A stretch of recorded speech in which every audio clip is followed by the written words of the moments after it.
यदि तुम्हें अपने कष्टों को मिटाना है, यदि तुम्हें अपने कष्टों को मिटाना है तो सनातन की शक्ति को जानना होगा, अपने ईश्वर को जानना होगा, उस आत्मा को जानना होगा जो तुम्हें परमात्मा तक लीन करने में सक्षम बनाती। तुम्हें इंद्रियों से बाहर निकलना होगा, तुम्हें गुलामी से बाहर निकलना होगा।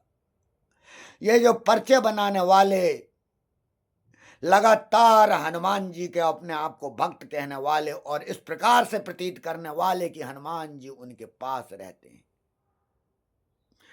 यह भारत में सनातनियों को जिस प्रकार से मानसिक विकलांग और गुलाम बना रहे हैं, जिनके द्वारा हमारे देश में भूत प्रेत की संख्याएं लगातार बढ़ती जा रही हैं और इसके द्वारा ही हम मंदिरों में भीड़ लगाने की कोशिश कर रहे हैं। हमारे वास्तविक साधु संत महात्मा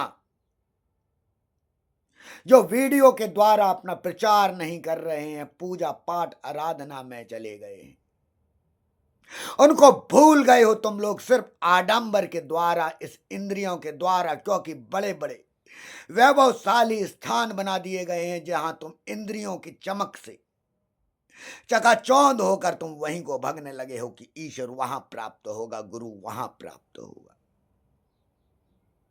तुम गुरु को जान ही नहीं पाए। जब गुरु ही तुम्हें मूर्ख बनाने वाला है तो तुम उससे क्या प्राप्ति करोगे? क्योंकि वो पर्चा बनाकर अगर तुम्हें चमत्कार दिखा रहा है तो मैं कह रहा हूं वो तुम्हें मूर्ख बना रहा है, क्योंकि पर्चा बनाना कोई सिद्धि नहीं, एक कला है। सिद्धि का अर्थ होता है जिस कार्य को करते करते तुम निपुण हो जाते हो, वो सिद्धि कहलाती है। और पर्चे बनाने वाले उस कार्य को करते करते निपुण हो गए हैं और उन्हें देखकर अनेक ऐसे लोग बनाने लगे हैं जिन्हें स्वयं आता ही नहीं। वो धनु स्तंभन को क्या जानेंगे? अगर उन्हें पकड़ के सामना खड़ा कर दिया जाए तो अपने शरीर को हिला भी नहीं पाएंगे। उन्हें मैं भूतों की बांधी बांधने की यौगिक शक्ति रखता हूं। मैं जगाना चाहता हूं तुम सबको सनातनियों, मैं जगाना चाहता हूं तुम सबको भारतीयों की अपनी अंतर आत्मा को पहचानो, अपने ब्रह्म को पहचानो। तुम्हारे आंखों में लगातार पट्टी बांधी जाए, तुम्हें ब्रह्मा के मंदिर तक से डरा दिया गया। अरे ईश्वर डरने की चीज नहीं है। ध्यान रखना, तुम कोई भी गलती कर दोगे तो ईश्वर कभी तुम्हारे साथ गलत नहीं कर सकता। अगर ईश्वर गलत करे तो वह ईश्वर हो ही नहीं सकता। मूर्खो, तुम ईश्वर से डर रहे हो, तुम भगवान से डर रहे हो, तुम अपने पूर्वजों पितरों से डर रहे हो जिनके नाम पे तुम्हें ये आडंबरी दरबार लगाने वाले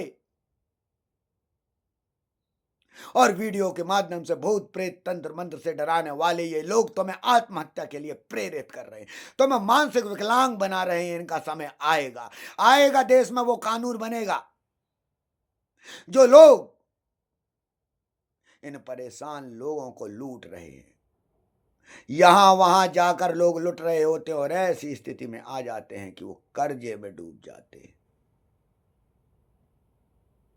मैं धनु स्तंभन को बार बार सिखाना चाहता हूं, मैं फैलाना चाहता हूं उसे पूरे देश में, उन्हीं गुणी लोगों के पास तक जो वास्तविक में लोगों का भला करना चाहते हैं, जो सक्षम है इस शक्ति को लेने के लिए, जिसके माध्यम से भूत प्रेत तंत्र मंत्र जादू टोना किसी भी प्रकार की नकारात्मक शक्तियों को मिनटों में हटाया जा सकता है। मिनटों में। वो है धनु स्तंभन विद्या। मारण, मोहन, उच्चाटन, वशीकरण, परकाया प्रवेश, जो भी तुमने तंत्र की बातें सुनी है तुम उन्हें जानते ही नहीं। बस ये आडंबरी लोग तुम्हें उसके द्वारा ही बहकाते हैं।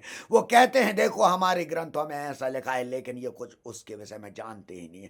ये सभी यौगिक शक्तियां हैं जो सब कुछ संभव हैं, लेकिन इसके लिए तुम्हें भीतर जाना पड़ता है। वो गुरु माध्यम बनना चाहिए जिसको इन माध्यमों से जो गया हो, जिसने ये चीजें स्वयं की हो। मैं अगर कोई बात करता हूं तो मैं वही बात करता हूं जिस रास्ते में मैं चला हूं। मैं वर्षों अगर इसमें गया हूं, समाधि की ओर गया हूं, ध्यान की ओर गया हूं, तो मैं बात करता हूं तुमसे उस बात की और चैलेंज देख के करता हूं उस अष्टांग योग की। वो भी अष्टांग योग में मेरे सामना करना चाहे। मैं कोई घमंड की बात नहीं कर रहा, मैं उस आडंबरी गुरुओं की बात कर रहा हूं जो सनातनियों लोगों को नपुंसक और मानसिक विकलांग बना रहे हैं। वो डरा रहे हैं धमका रहे हैं भगवान और योग धर्म के नाम पर। तो मैं सनातनियों, डरना नहीं है। मैं कहता हूं यम, नियम, आसन, प्रत्याहार, प्राणायाम क्या होता है तुम जानते हो? ये आयाम है शरीर के भीतर के जो तुम्हें बैलेंस करने पड़ते हैं। कोई भोजन नहीं करने से, पानी नहीं पीने से, मैं इतनी तपस्या कर रहा हूं, इतने घंटे कर रहा हूं, इससे क्या समाज का तुम कल्याण कर रहे हो? मेरा उद्देश्य है भूत प्रेत मुक्त भारत बनाना, तांत्रिक मांत्रिकों को जड़ से खत्म करना, वास्तविक उस सनातन की शक्ति को जो बुद्ध ने प्राप्त की, जो महावीर ने प्राप्त की, जो कृष्ण ने प्राप्त की, जिसके द्वारा उन्होंने महाभारत के युद्ध को अपने अनुसार बनाया। बुद्ध ने जिस शक्ति के द्वारा भीतर पहुंचकर अमृत को पाया, ये वो सनातन शक्तियां हैं जिसका अंग है धनु स्तंभ बंद, जिसके द्वारा भूत प्रेत तंत्र मंत्र का इस प्रकार से नाश होता है जिस प्रकार से अग्नि के आने से अंधकार का नाश हो जाता है। सनातन उन शक्तियों का नाम है जो भीतर हमारे मौजूद है, जो इस पांचों तत्वों में मौजूद है, जो आत्मा और परमात्मा में मौजूद है। सनातन कोई आडंबर नहीं, दिखावा नहीं। सनातन की शक्तियों को मैं जगाना चाहता हूं, मैं लोगों तक पहुंचाना चाहता हूं, साधु सन्यासियों तक। और इसी के लिए ही मैंने वैदिक सत सनातन विचार संगोष्ठी का आयोजन किया था, ताकि वो वास्तविक गुरु साधु संत महात्मा मिल सके। मैं पहुंचूंगा वहां तक, जाऊंगा वहां तक जहां आप लोग के स्थान, क्योंकि आप लोग को आगे आना पड़ेगा। यदि सनातन को बचाना है तो वास्तविक योगी साधु सन्यासियों को आगे आना पड़ेगा, वरना इन आडंबरियों ने तो आडंबर के द्वारा सनातन का सत्यानाश कर दिया है। सिर्फ ये जादू और चमत्कार दिखा रहे हैं। आज लोग मानसिक विकलांगता करके नई पीढ़ी क्या कर रही है? 9-10 साल के बच्चे अपनी आत्महत्या कर रहे हैं। ये क्या मानसिकता कर दी है हमने लोगों की? डर, भय,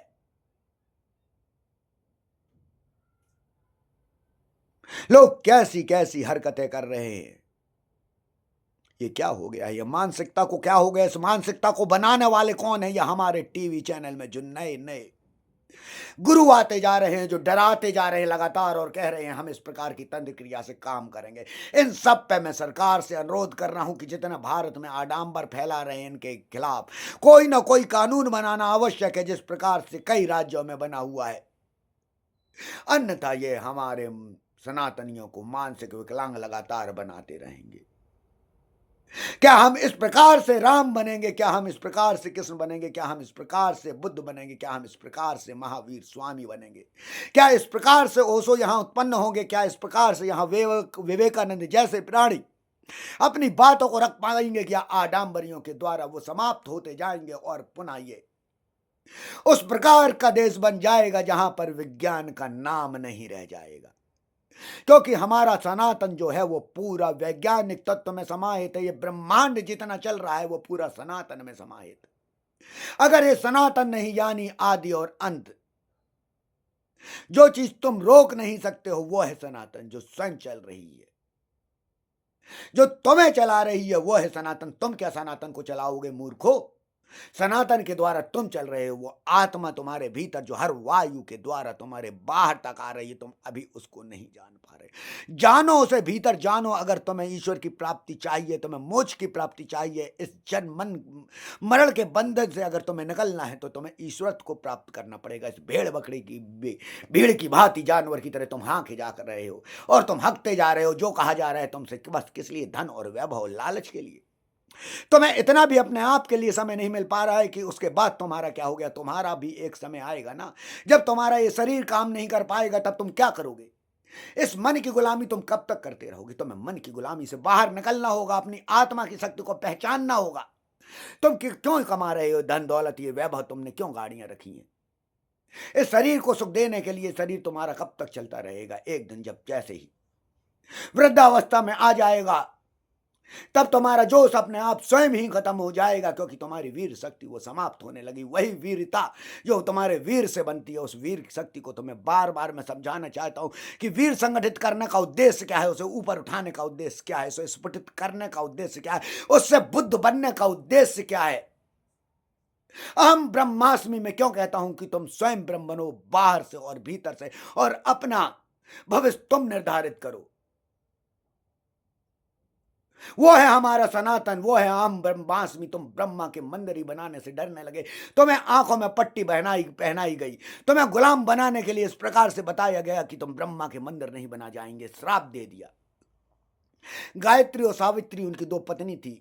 एक पत्नी पूजा की अवस्था में बैठ गई और दूसरी पत्नी ने आके इस प्रकार से श्राप दे दिया। अरे जरा विचार करो, सनातनियों, वो ब्रह्म है बनाने वाला, उसको इस प्रकार से श्राप मिल गया और ब्रह्मा के मंदिर बनाने बंद कर दिए। ये तुम्हें मूर्ख बनाने के लिए कहा गया कि ब्रह्मा के मंदिर बनाओ, ब्रह्मा जी को बनाओ, ब्रह्मा को जानो, उस क्रिएटिव को जानो। तुम विष्णु को जान रहे हो, तुम विष्णु को भी जानने की कोशिश नहीं कर रहे हो, तो क्योंकि तुम राम और कृष्ण में फंस गए हो, उनके रूपों में फंस गए हो जो उन्होंने मानव के रूप में लिए, क्योंकि तुम मानव की तरीके से सोच रहे हो। तुम्हें ईश्वर की तरीके से सोचना है तो तुम्हें उस विष्णु तत्व में जाना पड़ेगा जो तुम्हारे भीतर मौजूद है। उसके लिए तुम्हें बाहर नहीं जाना पड़ेगा। राम और कृष्ण तुम्हें बाहर इंद्रियों के द्वारा समझाने के लिए बनाए गए, ताकि तुम उस विष्णु तक पहुंच सको जो लक्ष्मी के पति है, ताकि तुम्हें लक्ष्मी स्वयं प्राप्त होगी। लेकिन तुम भाग रहे हो किसके पीछे? तुम भाग रहे हो राम के पीछे, तो तुम्हें सीता की प्राप्ति होगी। तुम भाग रहे हो कृष्ण के पीछे, तो तुम्हें राधा की प्राप्ति होगी। कैसे जीवन तुम्हारा सुखमय बन पाएगा? क्या राधा का सुखमय बन पाया? क्या सीता का सुखमय बन पाया? अगर सुखमय बन रहा है जीवन, तो लक्ष्मी का बनता है, और उसके लिए तुम्हें विष्णु को समझना पड़ेगा, तुम्हें विष्णु को जानना पड़ेगा, तुम्हें विष्णु को अपने भीतर धारित करना पड़ेगा। तुम रास्तों में ध्यान, धारणा, समाधि की बात करता हूं, ये धारणा है। राम एक धारणा है, कृष्ण एक धारणा है, तुम्हें पहुंचना विष्णु तक है, लेकिन तुम रुक जाते हो उस धारणा में, क्योंकि तुम्हारे गुरु ने वास्तविकता तुम्हें बताई ही नहीं, और उसने वास्तविकता में ईश्वर को पाया ही नहीं, और जब वो पा नहीं पाया तो तुम्हें भी उसी प्रकार ही मूर्ख बना रहा है जिस प्रकार से वह स्वयं बना है। मैं समस्त भारत के जितने भी गुरु महात्मा हैं, उनसे हाथ जोड़ के निवेदन करता हूं, आडंबर को समाप्त करिए। वो जो हमारे वास्तविक साधु संत महात्मा हैं, जो बैठे हुए हैं ध्यान में, जो बैठे हैं राम जप में, जो बैठे हैं कृष्ण जप में, राधा जप में, किसी भी जप के रूप में है, वो धारणा की धार को इतना तेज कर चुके हैं कि उनके लिए समाधि के समान ही है उनका जीवन। उस तत्व को समझो जिसको मैं बार बार बता रहा हूं कि क्या है ईश्वर तत्व, क्या है अमृतत्व, क्या है आत्मा तत्व, क्या है तुम कौन हो, तुम्हें क्यों बनाया गया है, तुम्हारा जन्म अगर मानव के रूप में हुआ हो तो क्यों हुआ है, और तुम मानव जन के द्वारा ही इस जन्म मरण से, बंधन से निकलकर मोक्ष को प्राप्त कर सकते हो। बस मैं तुम्हें वही मोक्ष का रास्ता बताना चाहता हूं।